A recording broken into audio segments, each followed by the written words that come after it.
ขึ้นไปเบิ้งลงสูงเบิ้งกัน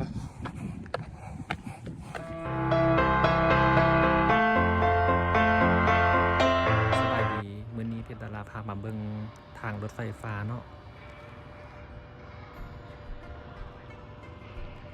เส้นทางรถไฟฟ้าหลวงพระบางกำลังสิแล้ว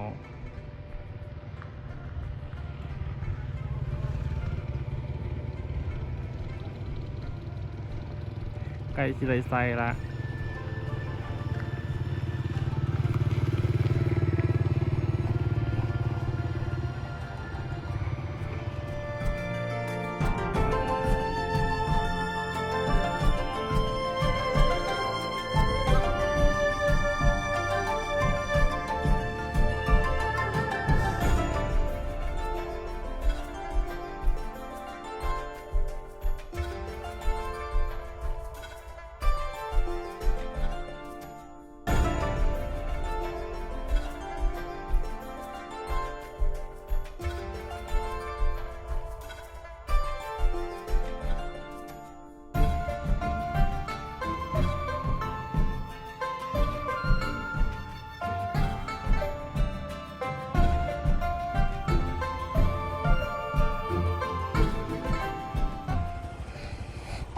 แม่น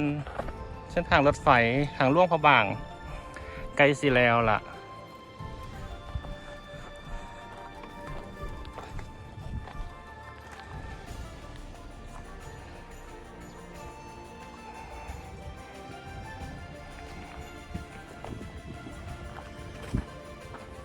ที่น่าจะประมาณ 60%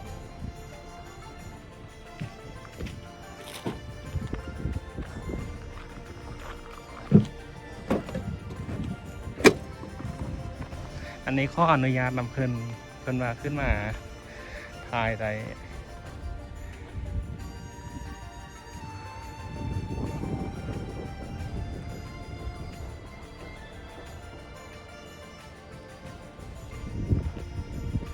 ทางนี้ก็จะเป็นทางไปเวียงจันทน์อันนี้ก็จะเป็นทางเข้าในเมืองหลวงพระบางจุดนี้ก็จะเป็นแถวอันขั้วที่1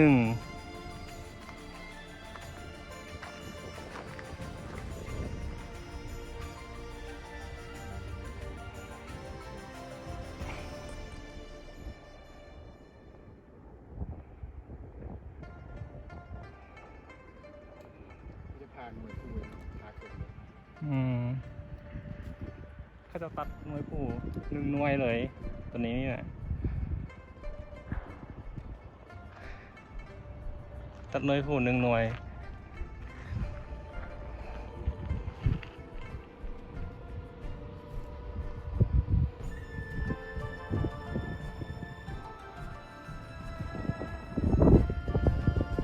อันนี้มันพวกที่เพิ่นเฮ็ดเวียกนอนนี่แล้วก็เฮ็ดเวียกอยู่นี่เลยเดี๋ยวสิพาเบิ่งหอยตามลงยาวข้องรถไฟ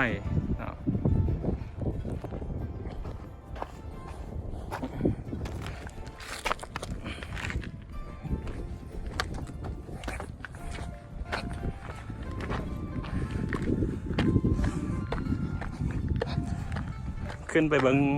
ลงสูงเบิ่งกัน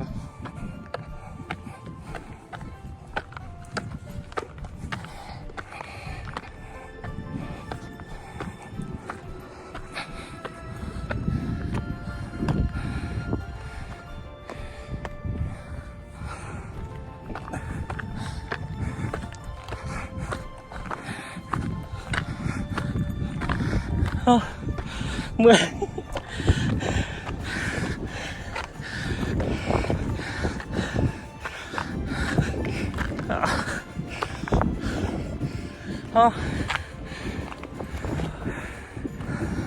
ง่ายขึ้นมาที่ว่าซุ่มเติบอยู่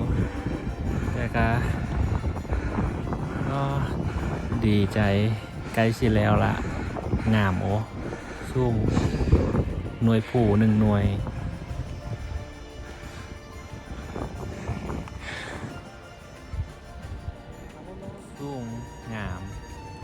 เบิ่งแล้วก็รู้สึกว่าดีใจอยู่ว่ารถไฟใกล้สิแล้วละปะลงไปเอามาละ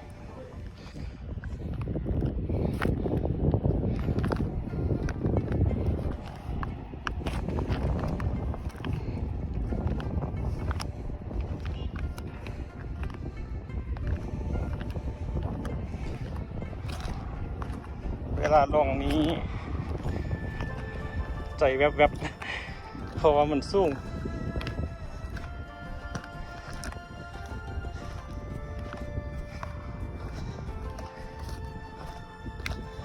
พอดแล้ว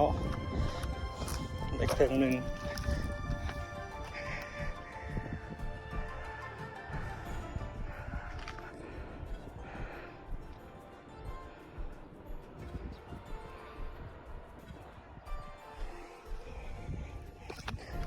ไปอีก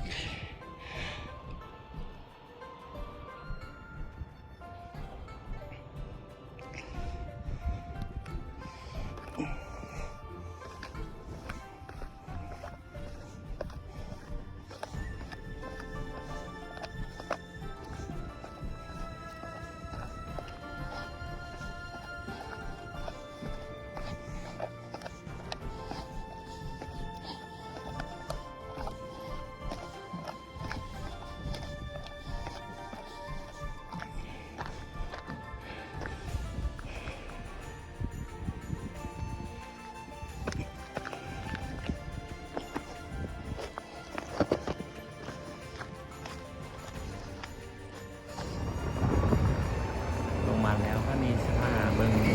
ทางยาวจากถนนบนทางไปเนาะว่ามันเป็นอะไร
ที่มาฮอดนี่แล้วก็เบิ่งกะ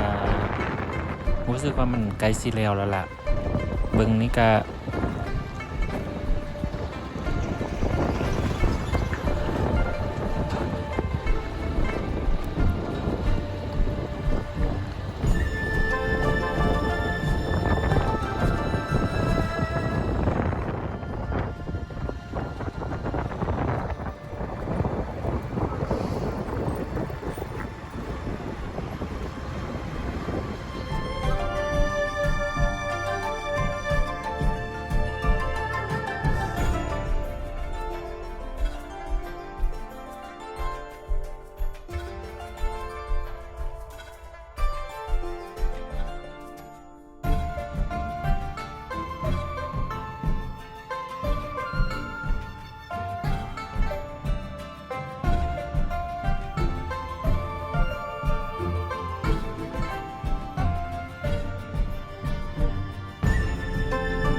ขอบใจที่รับชม